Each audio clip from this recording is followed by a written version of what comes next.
Big win. Gareth Roberts just walking past here. It was just going to be me and Phil. Roberts just turned up. We're trying to come on here. He said, absolutely. We kidnapped him. Yeah, I mean, we not kidnapped him that much. Unless we're going to make him hold up a copy of the paper. Nicely. And go from there and go through it. What about that then? It was all right, wasn't it? I mean, it was mad for 15 minutes. I was doing maths all over the place. Like, how many? Could you get 26 and a half? I was Googling all kind. And Gary next to me, who stood next to me for years, like, he likes a bet, and he likes a bet during the game and all that. And I'm like, do 10-0, do 10-0, do 10-0. and he couldn't find it for ages. And it got to 4, and I was like, lad, the odds will be going down here. Tumbling. He got 35-1 in the end, but, it obviously didn't come off. But, yeah, got to be happy with that, haven't you? Just on that, like, there's sometimes you just, like, a game just swoops. I'm not just swept if you're like, oh God, this is overwhelming. I just genuinely thought every time they go forward, they might just score. I know, it was like they thought he was still playing City. Yeah. And it was like, these lads from the Czech Republic going, hang on, he's a 5-1 up, Any hopes? Do you reckon that's what they done in that huddle they did at 4-0? That was mad, wasn't it? No, but I mean, I've never fair, seen in fairness, they won the rest of the half. They won the rest of the half. They got somewhere. Did you see the number 20 went mental at 2-0? No, I never the number noticed. 20 basically turned round and just after 2-0 I was like, lads, why aren't we just going direct? I was worried, because I did think, when you start to take the piss to that extent, you're like, is one of them just going to boot one of our players in the area? But, The good thing about that was they couldn't get close enough to them to do that, so... I know. I actually thought the thing was quite well refereed, Phil. I loved the fact that he didn't know injury time and then 1 minute injury time. Like in the Premier League, there'd be someone going... We'd still be there now. You got to multiply it by this and do this, and it's 30 seconds for the sub, but there was... Mercy rule, wasn't it? Yeah, no, I loved it. I loved just the idea of half time, 45 minutes, bang on, absolutely perfect, and then 1 minute. I also like that he had no truck with the drop ball after he got hit by the ball. Just went, no, I'm not doing that. What's the point? The 4-0 up. Went to our man though, so you play on in that situation, don't you? Well, you would do, but most people, a lot of referees won't. A lot of them will go, I am the man, I'm the referee, I am the man. But I thought he made clear, actually, no one's kicking anyone.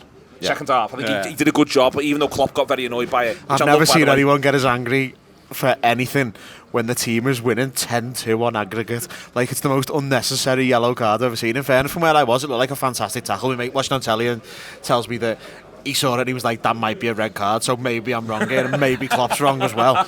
But either way, it was really funny how angry he got. The best part about it was he carried on after he'd been booked in the fourth official's face. He was still there going, what's this nonsense? Which, just chill out, mate. Just chill out. You didn't need to. He was the only person in the world bothered in that second half, I think. I think he was bothered by, because he was about to sub Quansah. Thought the subs were dead interesting, actually, Gareth, in terms of them, who it is he's looking after and who it is he isn't looking after. Well, more accurately, he's looking after all of them, but what he thinks they need. So I think Salah would have come off, but it would have been the last sub, and Clark gets injured in front. But Szoboszlai gets the full hit in the end. Salah gets the full hit, and I think we think wrap them up in cotton wool.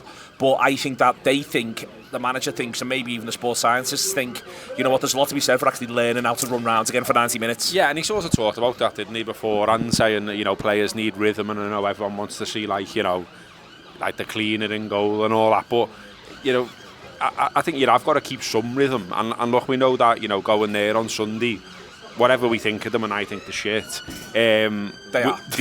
they will step it up, and it will be their cup final, and the crowds will get up, and all of those things that you'd expect in an FA Cup game. But equally, we're taking 9,000, we're taking it seriously, and so let's take it seriously by having our boss players ready, and they look ready now. And to be fair, there was times there during that game it was so comfortable that I thought, do you know what? I think an actual training session under Klopp would be tougher than this. Do you know why it'd be tougher? They'd be playing against better players. Yeah, well, that as well. That's not even a... I mean, is that a world record for how many times Mo and Harvey Elliott passed to each other with no one putting a challenge? Do you know what? Genuinely, my mate got off at that point. He went, well, if that's how it's going, I may as well just go home early. He just stood up and went, see you later. And you can't have a problem with that, can you? Normally you get shade if you walk out early, and rightly so, but I think on that everyone was just like, oh, see you later. It was about 12 passes, wasn't it? It was ridiculous. I love how onto it everyone was to me when it went, see you Easter Sunday. Yeah. Very, very onto that. I think that with the idea of them fresh with an eye on Sunday, big deal Sunday, we're all looking forward to it. But I think he's also just trying little bits of combinations. I mean, I don't think Andy Robertson's going to get another game at centre-half anytime soon. Did you see his opening gambit on that? Just like push the fella. Yeah. And it was like, no, mate, that's not what you do.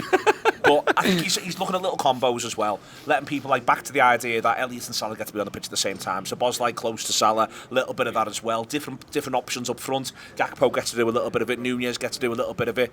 Rhythm, we think we act like it's just even down to one player. It's not. It's down from understanding each other's game. Yeah, and look, I thought there's obviously question marks about the opposition when you win 11-2 or whatever it was. But I thought Clark, you're watching Clark go and you look like a first team player now. You look like a lad who's more than comfortable at this level.